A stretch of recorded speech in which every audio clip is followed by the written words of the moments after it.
Qui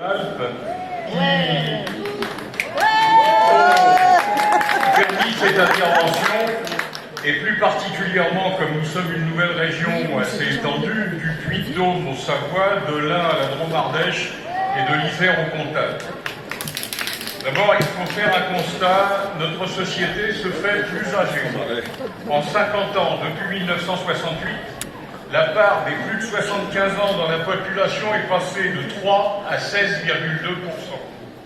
Ce signe d'augmentation de l'espérance de vie doit être tempéré par un résultat qui reste stable pour l'espérance de vie en bonne santé. Ce vieillissement de la société doit être également abordé en considérant que nous ne sommes pas dans le même contexte individuel, que nos parents, nos enfants et petits-enfants auront certainement encore d'autres conditions que les nôtres. Par notre engagement dans les institutions où nous siégeons, Conseil régional de solidarité autonomie, CRSA, et Comité départemental aux citoyennetés à l'autonomie, CDCA, nous sommes en capacité d'apprécier les résultats des différentes politiques engagées, ou pas, par les pouvoirs publics pour faire face à ce vieillissement. La mise en place de la loi d'adaptation au vieillissement traîne dans les départements, en particulier la mise en place des CDCA, qui se fait dans notre région avec une inégalité territoriale remarquable. Il faut ajouter des appréciations différentes du degré de perte d'autonomie et des indemnisations inégales entre les différents départements. Il y a dans ces institutions des espaces d'information aptes à nourrir le débat interprofessionnel de la CFDT. Les actions dans les EHPAD du premier trimestre, en coordination entre les santé sociaux, interco et les retraités, ont permis de connaître et de comprendre les différentes réalités rencontrées par les acteurs CFDT dans ces domaines. Le syndicalisme de proposition que nous défendons dérange ceux de tous bords qui ont des ambitions et des certitudes politiques et n'acceptent pas un contre-pouvoir qui s'appuie sur l'analyse des situations concrètes rencontrées par les acteurs sociaux que nous sommes. Alors, notre protection sociale sous toutes ses formes est, du point de vue des gouvernants, coûteuse, de la retraite à la perte d'autonomie, des budgets des hôpitaux aux déserts médicaux. Tous nos efforts doivent converger vers un financement solidaire des effets du vieillissement de la société que nous appelons de nos vœux. Notre organisation et nos militants sont reconnus dans ces institutions où nous siégeons. Allons à l'essentiel. Notre situation de retraités CFDT nous a transformés dans nos territoires en spécialistes retraite, ce qui est paradoxal, car nos pensions sont liquidées et, sauf cataclysme monétaire, assurées.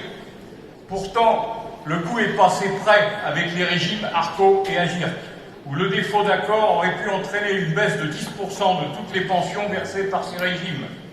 La prise de responsabilité par la CFDT a permis la création d'un nouveau contexte pour les salariés.